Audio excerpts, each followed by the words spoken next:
everybody, today we're going to make our first project to get ready for Kimberbell Day. We're going to stitch out our Camp Kimberbell Patch. You might notice an awful lot of writing on here. That's because I'm changing some of the colors. I want my camper to be pink, and I'm also consolidating some of the colors. As we go through the stitch out, I will call out the colors right here exactly as they're displayed, and I'll hold out the color that I'm using instead. I have all my colors in my embroidered bottom hand-dyed rope bowl.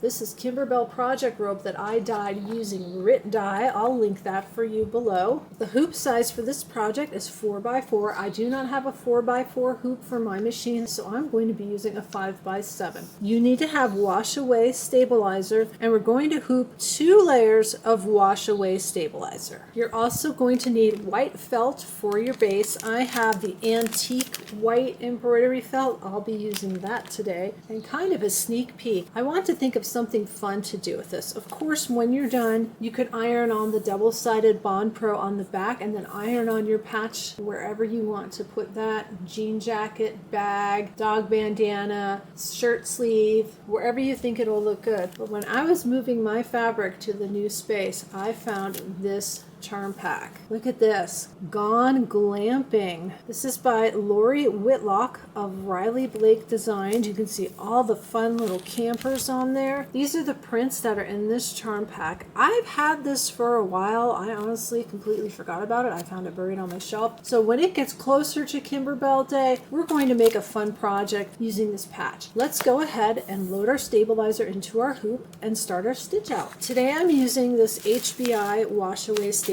It's very similar to Kimberbell's wash away stabilizer. I will link Kimberbell's wash away below. You want to make sure you've got 2 rolls and get that in your hoop. We're going to make sure that that's nice and flat. And remember, it's a wash away stabilizer. If you're like me, you probably have a bottle of water or maybe some iced tea in your sewing room with you. Don't spill it. I've done that before because you'll dissolve your stabilizer.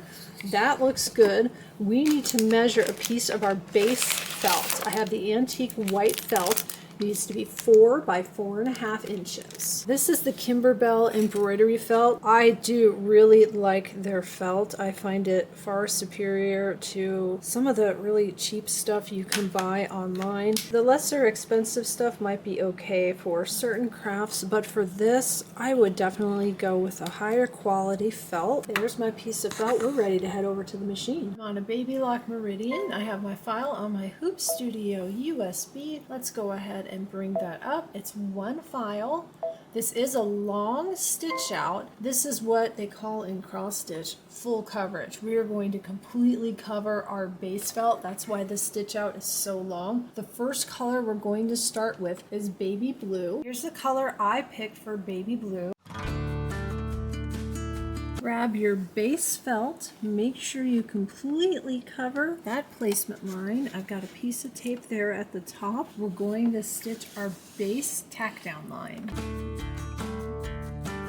Once your tack down line is stitched out, take off the tape, and then we want to trim away the felt that's outside of that tack down line. I've got that nice and trimmed. We're going to start with the baby blue and stitch out the sky fill. This project does have several long stitch outs. Make sure you're starting with a full bobbin, and if you've got other projects you need to cut or prep, now's a great time to do that. Let's stitch out the sky.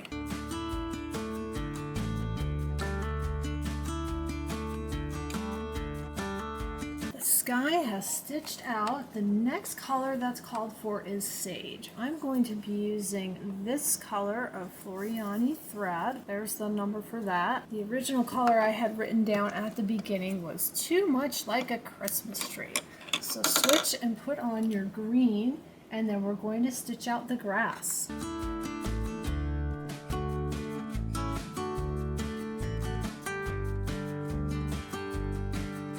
Grass has all stitched out. It looks good. I went ahead and changed my bobbin out. My bobbin was almost empty. The next thing we're going to stitch out is the camper fill. Following the coloring on the instructions, it's sea green. I'm making mine pink. This is the color pink that I've selected for my camper.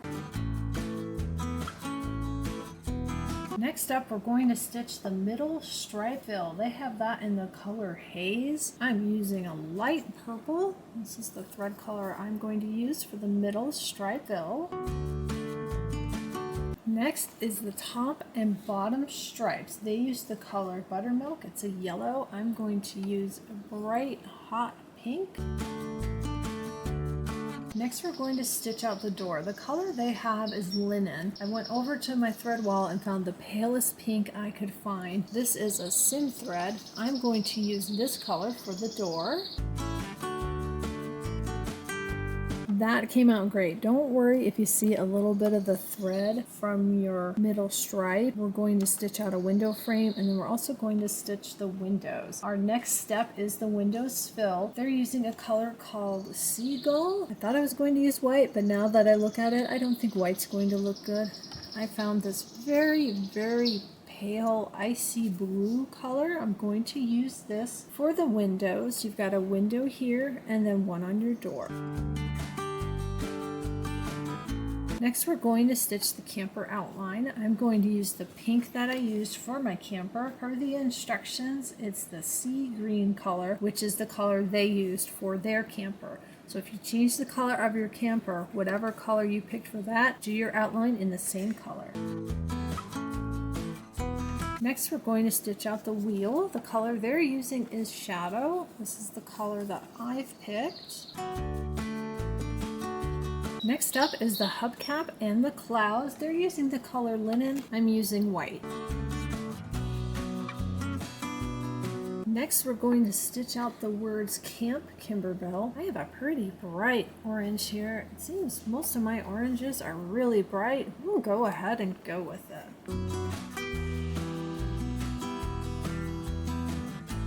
We have two more steps to stitch out. We have the window frames, and there'll be a window frame on your door as well, and then the outside satin stitching. They stitch that in the color Deep Sea. Now the instructions tell us to match our bobbin thread to our top thread for those two steps. However, my machine has a bobbin case in it that is not adjustable. It can only use a 90 weight white thread. I will be stitching with that today, and instead of Deep Sea, I'm going to use my dark pink. It's the color that I used here for the outside stripes, and that's going to stitch out my window detail and then my outside border. So again, if you have the ability to change your bobbin thread to match your top thread, go ahead and match your top thread, but I'll be stitching with my regular 90 weight white thread. We're all stitched out. We're going to go over to the table, talk about removing the stabilizers. The first thing we want to do is get our project out of our hoop. I love the way the pink camper looks. Leave me a note. Let me know what color camper you stitched out. Drop it below in the comments. To get rid of the stabilizer, you can cut close to your stitching. Remember, this is a water-soluble stabilizer. And then you can place the entire patch in cool water. Let it soak for about 15 to 20 seconds. That'll dissolve the stabilizer, and then lay it flat to dry. I would recommend doing that in a bowl. Don't do that in your sink. This gets goopy. It'll kind of gum up your pipes a little bit. So I always do that in a bowl, and then you can dump it outside in the yard. Another thing you can do is if you get really close to the edge, you can take a wet swab and dissolve what's on the edge, and that'll get rid of what's on the edge, but you still want to get rid of the stabilizer that's on the back. I soaked my patch in water, and then I pressed it between a couple of paper towels, let it sit outside. It's mostly dry. I wanted to get the end of this film so you could see how the patch turned out. It looks great. It's stitched out beautifully, and even though I didn't match the bobbin thread to the top thread, you can't see the white. You can see a little bit as you turn to the side, and of course you can see it on the back, but you're not going to see that once you use the patch. If you're ready to put your patch on something and you want to use Kimberbell's double-sided Bond Pro, I have a video about putting a fabric frame on your punch needle and it uses the double-sided Bond Pro, it's the exact same procedure. I'll link that below so you can watch that. I'm going to take my patch and set it aside for now because before Kimberbell Day, we're going to make something fun. I'm going to use this fabric. Thank you so much for watching and stitching along with me and making our Camp Kimberbell patches. There'll be a link below how you can register for Kimberbell Day and get your free patch. Please like, subscribe, and share. If this is the first video of mine you've seen, I do a lot of Kimberbell videos. There's Kimberbell shopping links listed below as well. I hope to see you back on the channel. See you next time.